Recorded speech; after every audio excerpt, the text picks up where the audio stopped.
Trudeau-Landry. Mais j'ai senti qu'à l'intérieur du Parti québécois, il y avait, comme le disait Paul, cet esprit de coalition où des gens qui, comme moi, se sentent pour toutes sortes de raisons. Puis là, il faut comprendre aussi, quand on parle gauche-droite, il y a une remise en question de ces référents-là partout en Occident. Mais pour un gars comme moi, qui aujourd'hui définit plus de centre-droit, il y a une place. Comme il y a une place pour les gens de gauche aussi au Parti québécois. Des gens qui disent qu'il faut un État plus efficace, puis qu'il faut en donner plus aux citoyens pour ce qu'ils payent. On va tester ça dans les prochaines minutes si notre invité est vraiment de centre-droit. On a quelques questions pour vérifier les allégeances de centre-droit de notre invité. Il a fait parler de lui toute la semaine. Il est ancien animateur à la radio de Radio-Canada, ancien correspondant parlementaire également. Il est maintenant, depuis le début de la semaine, candidat du PQ dans le comté d'Arthabasca. Très heureux d'accueillir avec nous en studio Alex Boissonneau. Bonjour Alex. Bonjour. Merci de me recevoir. Pas trop dépaysé, studio de radio et tout ça. Non, c'est ça, je me sens, ça va être facile de prendre mes ailes, je pense. Ça dépend de vous, là, mais bon. Mais nous, on vous voit juste nos invités, par contre. C'est juste ça, peut-être, la différence. Pourquoi vous embarquez dans ça? Vous aviez un bon travail. Radio-Canada, ça allait bien. Les codes d'écoute, belle équipe autour de vous. Belle carrière médiatique. Puis là, vous plongez là-dedans. Arthabasca, le PQ, affronter Éric Duhaime. Pourquoi? Il y a des gens qui vont vous dire que c'est pas rationnel. Ouais. Puis franchement, depuis le début de la semaine, c'est pas reposant.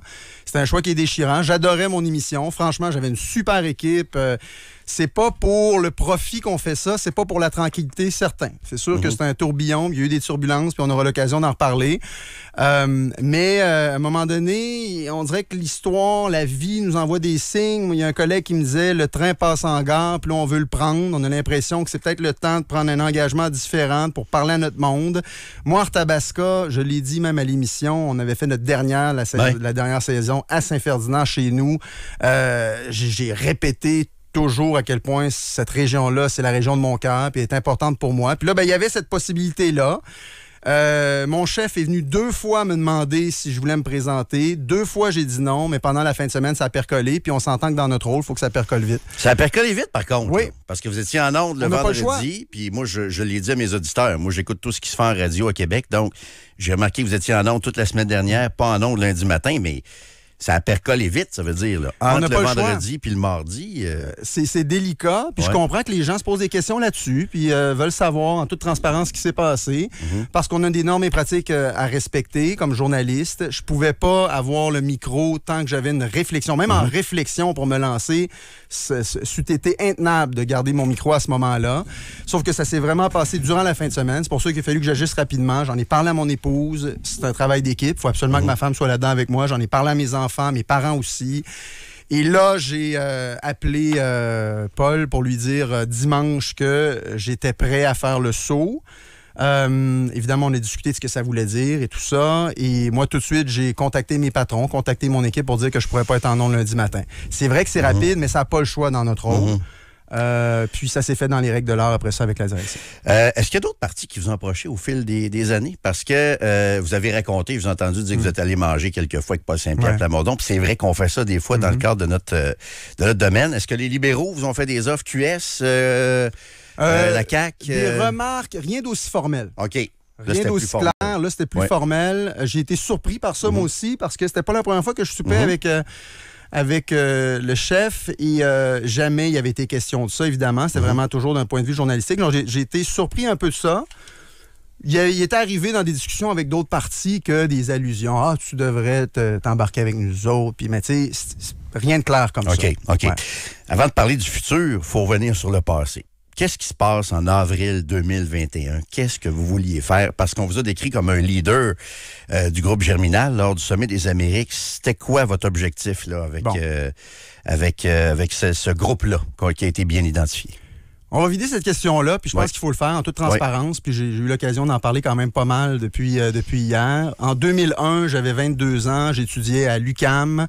Vous vous souvenez du contexte, le Sommet des Amériques, il y avait eu Seattle l'année d'avant, puis nous, on était un groupe informel qui avait décidé de percer une brèche dans la clôture ici à Québec. Puis évidemment, je regrette ça, c'était pas la façon de faire.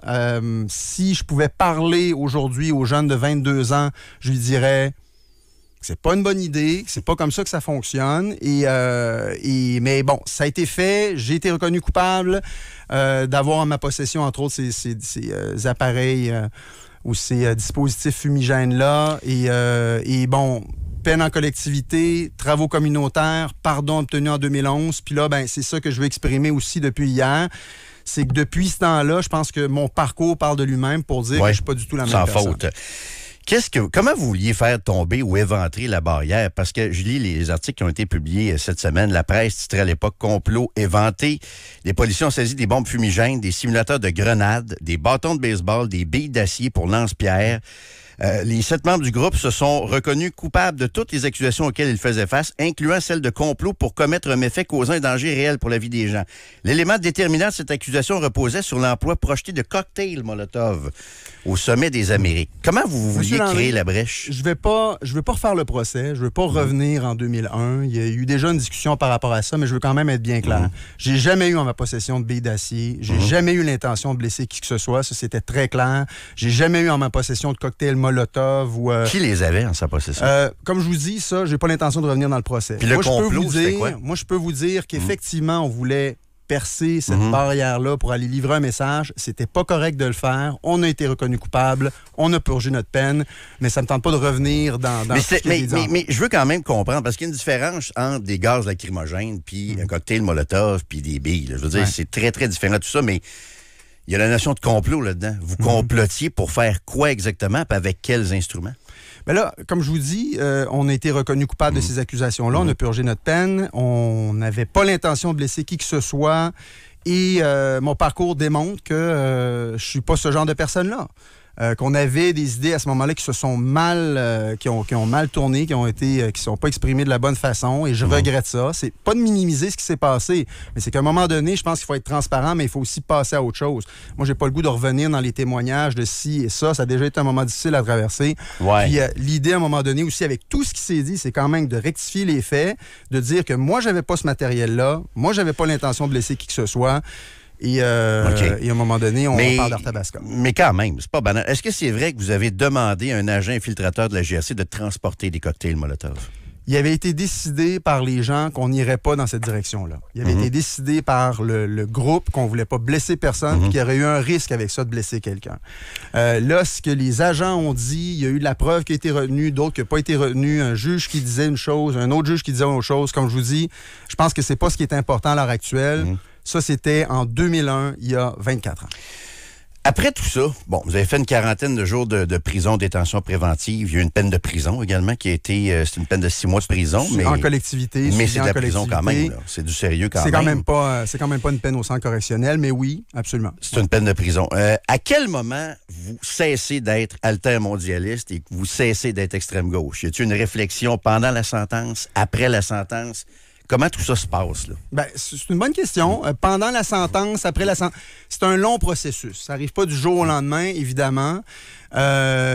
J'ai évolué après ça. J'ai terminé ma maîtrise. J'ai été travailler à l'étranger pendant un certain temps. Après ça, je suis passé à Radio-Canada. C'est un long processus qui a aussi à voir avec mon cheminement personnel. J'ai fondé une famille. J'ai 4 enfants aujourd'hui. J'ai une épouse extraordinaire. Discussion avec des amis, surtout dans mon métier de journaliste, écoute des différentes propositions, des différents intervenants. J'ai couvert la politique. À un moment donné, on se fait une tête. Ouais. Avec le temps qui passe, les priorités changent, les points de vue changent, puis j'ai eu un cheminement quand même assez important. Cela dit, il faut dire, je le disais dans l'extrait que vous avez passé, il y a quand même quelque chose qui est questionné en ce moment en termes de référents politiques, là, à savoir gauche-droite en Occident. Qu'est-ce que ça veut dire? Une droite morale, une droite fiscale, protéger la culture québécoise, est-ce que c'est à droite? Ça a déjà été à gauche? Donc, moi, ce que je peux dire, que ce qui m'interpelle beaucoup en ce moment, puis c'est aussi une raison pour laquelle je voulais aller dans Arthabasca, parce que c'est une pépinière d'entrepreneurs, c'est d'avoir un État plus efficace, qui respecte le contrat social, qui peut aider les gens qui partent en entreprise. C'est quelque chose qui m'interpelle. On va y venir d'ailleurs. D'abord, je veux savoir, aujourd'hui, en 2025, qu'est-ce que vous pensez de la mondialisation? Parce que je trouve ça un peu ironique, parce que Donald Trump, aujourd'hui, se bat contre la mondialisation avec des tarifs. Puis à l'époque, vous étiez contre pas la doctrine, mais la façon de faire de George W. Bush, le républicain. Vous en aviez beaucoup contre lui à l'époque. Aujourd'hui, vous pensez quoi de la mondialisation? Est-ce que les chefs d'État, en 2001, avaient raison de favoriser la mondialisation? C'est une bonne question. C'est une bonne question. Je pense que c'est une réflexion qui vaut la peine d'être discuté parce que ça a changé la perspective de la mondialisation. J'ai l'impression quoi aujourd'hui? Que les pays reviennent un peu sur eux-mêmes, puis sur une espèce de cohésion. Mais je pense que les échanges sont nécessaires, les échanges sont importants, puis les échanges économiques aussi. Là aussi, j'ai cheminé, en quelque part. Donc, vous êtes pour la mondialisation la mondialisation a plusieurs formes de mondialisation. Moi, je veux une mondialisation équitable, une mondialisation dans laquelle le Québec tire son épingle du jeu, en a aussi pour son argent, en a pour son profit. Moi, je pense qu'on a plein de ressources à exporter, plein d'idées aussi à exporter, puis il faut qu'on favorise ça. Puis c'est bien en même temps qu'on coordonne ces efforts-là avec d'autres nations, avec d'autres pays pour s'assurer que ça se fasse dans l'ordre, mais il faut tirer notre épingle. Parce que si je faisais un raccourci un peu malhonnête, je pourrais dire que Trump aurait pu manifester avec vous en 2001, là, contre la grande mondialisation, tout ça. Là. J'ai de la misère à le moi, Donald Trump comme Trump pense aujourd'hui. Là. Non. C'est un peu ça. Je pense que c'est un peu exagéré. C'est un peu exagéré. Ça fait quand même quelques années. Mais savez-vous quoi? Avec Trump, on peut toujours être surpris. OK. On va vérifier ça, voir si vous êtes de centre droit. Là. Le privé en santé, oui ou non? Le privé en santé, c'est un fait. Ça existe, oui, ça existe. Mais vous, ça reste. Il n'y a pas de proposition au Parti québécois pour éliminer ça. Mais vous, sauf qu'en ce moment, moi, je pense que le système actuel est un système qu'on doit perfectionner. Je pense qu'on doit s'assurer que le privé ne vienne pas cannibaliser des ressources du public, puis que le public soit plus efficace. Parce qu'en ce moment, la population n'a pas pour son argent. Moi, s'il y a un élément dans ma pensée qui a évolué puis qui est important pour moi aujourd'hui, c'est l'élément du contrat social. En ce moment, j'ai l'impression que le contrat social au Québec n'est pas respecté à plusieurs égards. Les gens paient des impôts, souvent beaucoup, et n'en ont pas pour leur argent. Est-ce qu'on en paye trop des impôts? Ben, on en paye en ce moment pour ce qu'on reçoit, je dirais que oui. Il n'y a pas de proposition pour réduire les impôts parce qu'en même temps, pourquoi on a un déficit pas? Vous êtes de centre milliards. droit, oui, vous devriez être pour ça. Mais là. on a un déficit aussi. Ouais. Et c'est pas nécessairement la solution de renvoyer des chèques puis de baisser les impôts quand on a un déficit, historique qui est proprement scandaleux. L'idée pour moi, c'est de dire, là, on paie beaucoup d'impôts. Il faut s'assurer que les gens en aient pour leur argent. Il faut s'assurer que le monde puisse avoir accès à un médecin, avoir une place en garderie. C'est ça le contrat social. Je donne de l'argent, en échange, tu me donnes un service. Ouais. Puis là, c'est pas tout à fait ce qui est en train de se passer. Puis ça m'interpelle beaucoup. Comment on fait pour rembourser le déficit, justement? Parce que votre chef a parlé de couper dans la fonction publique là, dans les derniers mois, là, cet hiver. Oui, de combien on coupe dans la fonction publique? Bien là, pour ce qui est du programme du Parti québécois, c'est en construction. En 2026, il va y avoir des propositions. Mais vous, là, vous êtes de centre droit, comment vous... Bien, il faut que l'État soit plus efficace. Il faut qu'on le gère différemment. Il faut qu'on s'assure. Là, l'État québécois a augmenté d'à peu près 22 % depuis 2018. La population a augmenté de 8 % au Québec. Il y a quelque chose qui se passe qui n'est pas normal. Là. Puis la majorité de cette augmentation-là, c'est avec des postes de fonctionnaires, de gens qui se trouvent dans des bureaux puis qui ne donnent pas des services. Donc, la priorité, c'est d'avoir des services. À un moment donné, il faut éviter les dédoublements, il faut s'assurer de donner une chance aux gens de pouvoir, par exemple, les entrepreneurs, lorsqu'ils ont besoin d'une subvention, qui ont besoin d'un coup de pouce, d'un prêt, qui n'est pas à faire 10 fois la même demande. Il faut être plus efficace. Puis il faut regarder du côté du gouvernement fédéral aussi. Oui. De combien on réduit les seuils d'immigration? En tant que candidat de centre droit, qu'est-ce que vous proposez là-dessus? Il faut réduire les seuils d'immigration parce qu'en ce moment, la capacité d'accueil est dépassée. On n'arrive plus à fournir des services pour la population. 10, 15, 20, 30, 40, 50 75? Là, le seuil en ce moment, c'est à peu près 55 000 personnes. Le Parti québécois avait déjà proposé une réduction d'autour de 40 000, si ma mémoire est bonne. Je pense que ça, c'est pour l'immigration permanente. Là, il faut qu'on parle aussi d'immigration temporaire parce que l'enjeu est plus là depuis un certain nombre d'années. Là, d'abord, je veux juste dire une chose. Une personne qui arrive ici, un nouvel arrivant, c'est une personne. C'est une personne qui a un vécu, c'est une personne qui vit parfois un moment vraiment difficile, puis il y a quelque chose de très humain là-dedans. Puis c'est toujours délicat par les chiffres de parler de chiffres lorsqu'on parle d'immigration, puis c'est quelque chose qui est important pour moi. Cela dit, il faut que ce soit bien fait pour la personne qui arrive au Québec, qui arrive dans Arthabasca, par exemple, que ce soit bien fait aussi pour la population qui est ici. Parce que, effectivement, ce serait de nier l'évidence que de dire que 600 000 personnes qui sont au Québec et qui sont des résidents non permanents, ça n'a pas un effet sur les services sociaux, sur la santé, sur la protection de la langue, sur la culture. Il y a un impact. Sur le logement aussi. Par contre, on a besoin aussi de l'immigration. C'est quelque chose de positif, les employeurs le disent. Les employeurs le disent. Puis aussi la société. C'est enrichissant, l'immigration. Mais tout ça doit être bien fait. Puis en ce moment, on a comme un peu perdu le contrôle. Pour ou contre le troisième lien Québec-Lévis? Ah ben là, ça, c'est la question. J'ai mis quand même une émission à Québec, là. Oui, votre chef est contre? Ben écoutez, l'idée, c'est de dire la chose suivante. Quand on est, par exemple, si on parle de la gauche puis de la droite, 10 milliards de dollars dans un pont, a priori, il faut y réfléchir. Puis il faut être certain qu'on en a besoin. Il n'y a rien qui démontre à l'heure actuelle, il n'y a pas de documents, il n'y a pas d'études, il n'y a rien qui dit qu'on a besoin de ce troisième lien-là. Puis moi, je veux juste dire une chose aussi, là, les gens qui nous écoutent, Je suis pas plus content que n'importe qui de me trouver pris dans le trafic sur le pont là, quand je passe de la Rive-Sud à la Rive-Nord et vice-versa. On veut alléger la circulation, on veut faire quelque chose à ce niveau-là, mais il faut le faire intelligemment. 10 milliards de dollars, c'est beaucoup d'argent. CDPQ Infra a présenté une étude où on dit que ça changerait à peu près rien, puis ça pourrait peut-être même empirer la situation.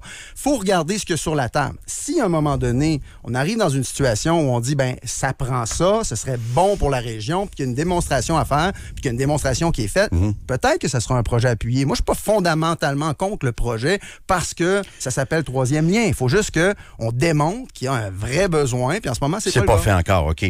Dernière question. Est-ce qu'il y aura un référendum dans un premier mandat avec un gouvernement de Paul Saint-Pierre Plamondon? Oui, ça a toujours été clair. Le chef. Moi, non, ça qu'il y a le point en l'air, là, voir, là, comme ça. Là. Avez-vous une caméra? Vous voulez faire du Québec un pays, là, vous, là? Ben, écoutez, il y a des raisons très, très concrètes de le faire. On a un gouvernement qui vaut 90 milliards à Ottawa. Vous parlez d'aider les contribuables, là. Vous parlez de dédoublement, de s'assurer d'être plus efficace dans notre gestion. Moi, j'ai l'impression que si vous êtes à droite, vous devriez être souverainiste. Mais ça a-tu percolé la fin de semaine passée ou quand vous étiez à Radio-Canada, les gens vous étiez nous parlent souverainiste de problèmes.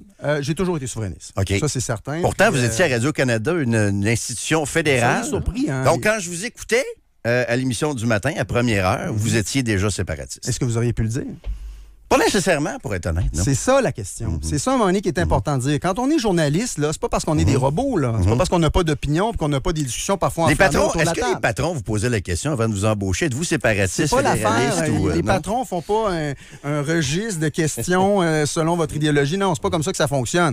Moi, parmi les plus beaux compliments que j'ai eus depuis que je me suis lancé, ce sont des gens qui m'ont écrit pour me dire hey, je suis surpris. Je me serais jamais attendu à ce que vous vous lanciez en politique, puis je me serais jamais attendu à ce que vous vous lanciez pour le Parti québécois. Ben ça veut dire qu'en quelque part, j'ai un peu fait mon travail. J'avoue qu'on a été surpris quand on a vu ça.